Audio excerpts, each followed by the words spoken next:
Hello, my dear students. Today, under Unit 3rd of Labor Law second paper, we'll talk about the Factories Act.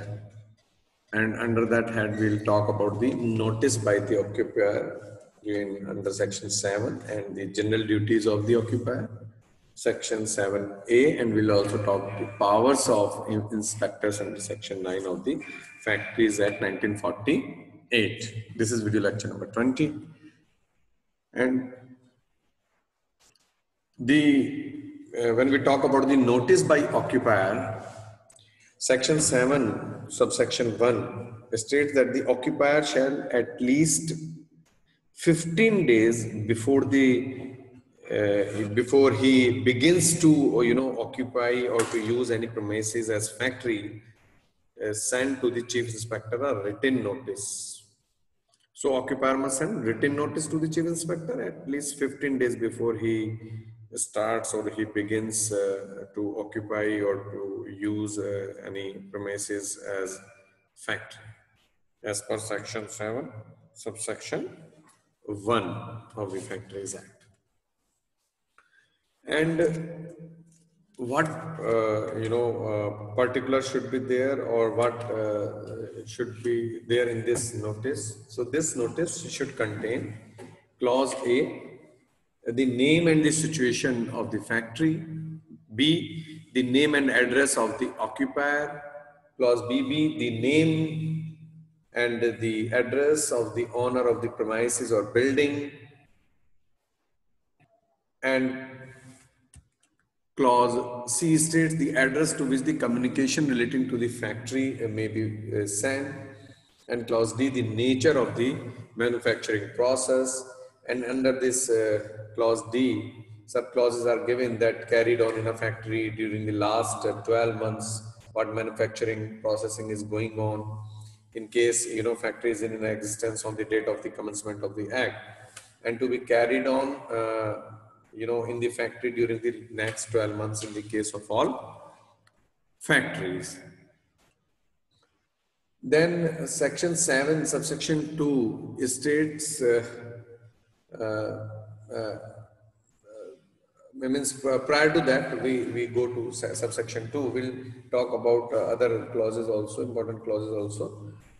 E states that under this subsection 1 that the total related horsepower installed or to be installed in the factory, and the F clause states that the name of the manager of the factory for the purpose of this act, and the number of the workers likely to be employed in the factory, how many workers would be working there in the factory, and then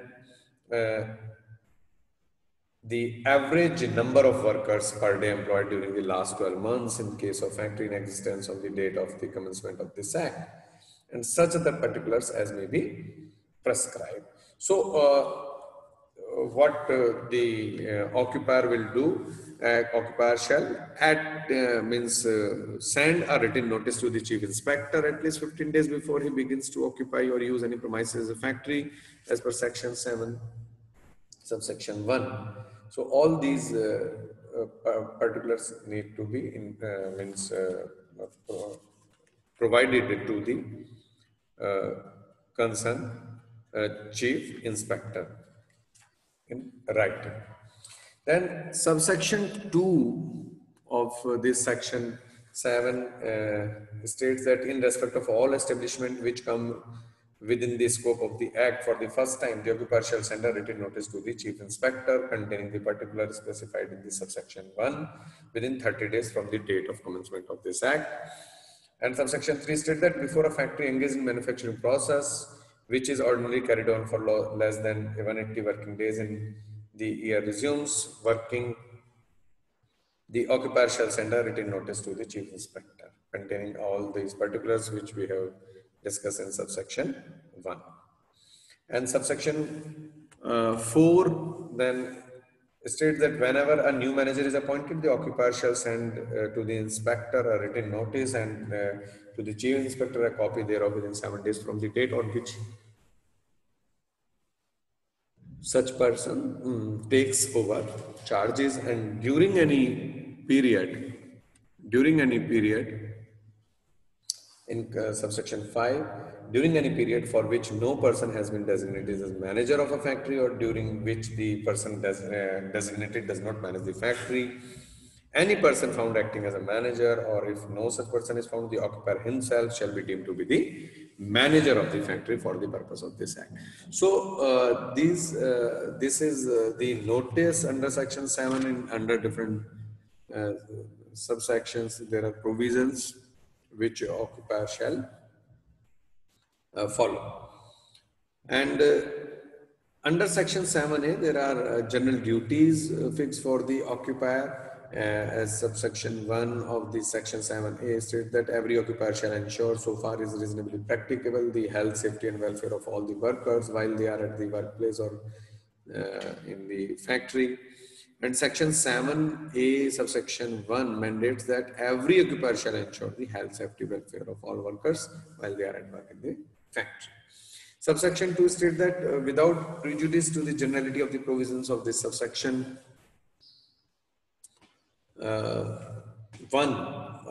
the matters to which such duty extends shall include, there are provisions and maintenance of plant and system of work in the factory, the arrangements in the factory for ensuring safety and absence of risk to health in connection with the use, handling, storage and transport of articles and substances, the provisions of such information, instruction, training and supervision, the maintenance of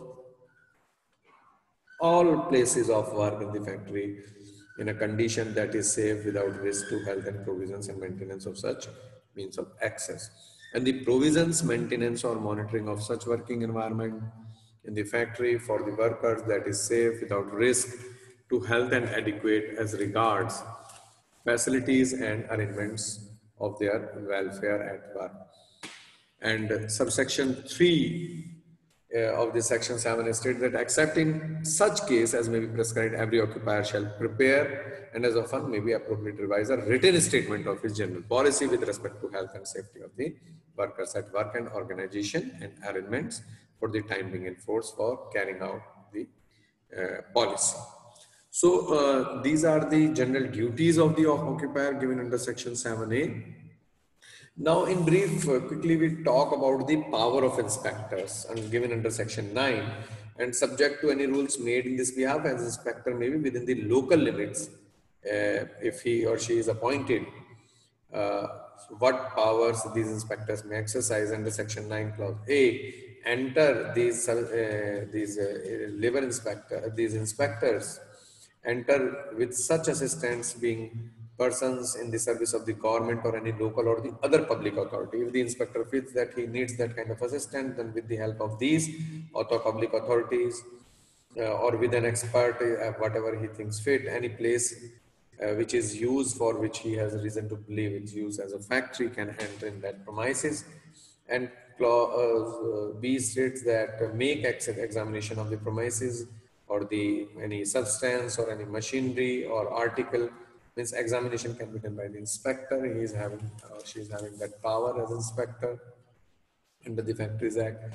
Then in C, inquire into any accident or dangerous occurrence. If there is any accident or any dangerous occurrence, or if, which is, maybe whether resulting in bodily injury, disability or not, and taken a spot or otherwise a statement of any persons, he may be considered necessary for this inquiry. So if the inspector feels that there is a dangerous occurrence or there is an accident, then he may inquire into, right, whether resulting in bodily injury or disability or not, and take this spot, and otherwise statements of a person's considers whatever the inspector consider necessary for such inquiry. Then other one is the require the production of any prescribed register for any other document relating to the factory.